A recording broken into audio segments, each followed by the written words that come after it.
5 seconds to go.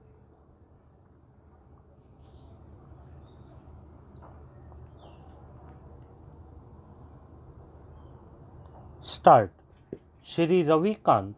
learned senior counsel, submitted that the notice under section 13(2) of the Act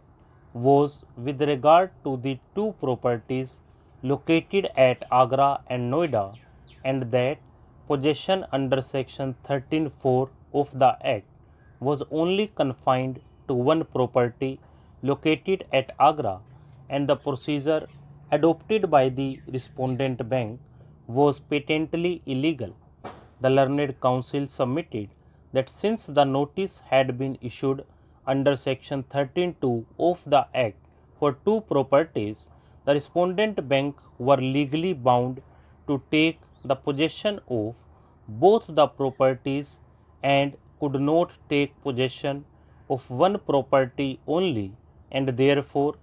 the entire exercise made under section 13(4) of the Act was patently illegal. The learned counsel submitted that assuming without admitting that the respondent bank could proceed against one property under section 13(4) of the Act, the procedure prescribed under Rule 8(2) of the rules was not followed, inasmuch as there was only one publication in the Hindi newspaper Dainik Jagran, whereas the rule contemplates mandatory publication in two newspapers. In the end, the learned counsel for the petitioners submitted that a one-time settlement had been offered by the bank, which the petitioners had accepted in part and were still willing to adhere to it, provided the onerous condition imposed by the bank for the withdrawal of the suit and the complaint filed before the MRTP were withdrawn. The learned counsel also submitted that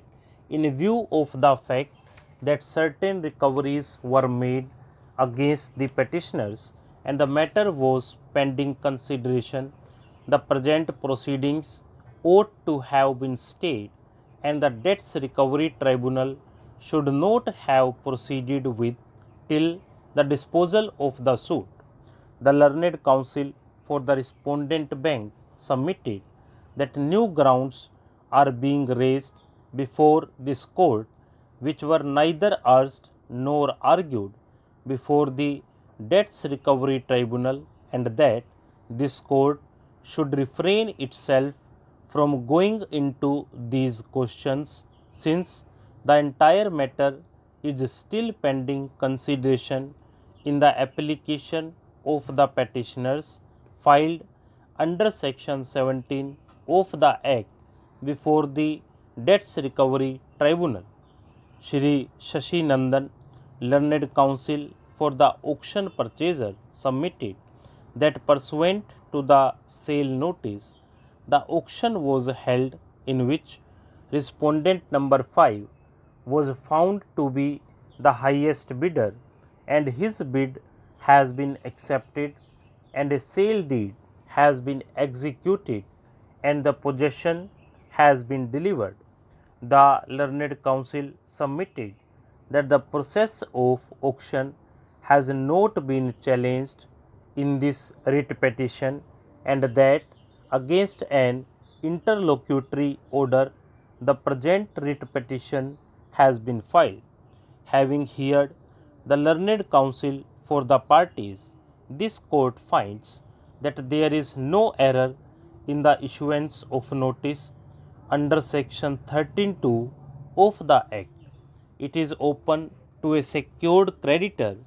to move against any secured assets, and it is not essential that all the secured properties should be put to sale simultaneously. Stop.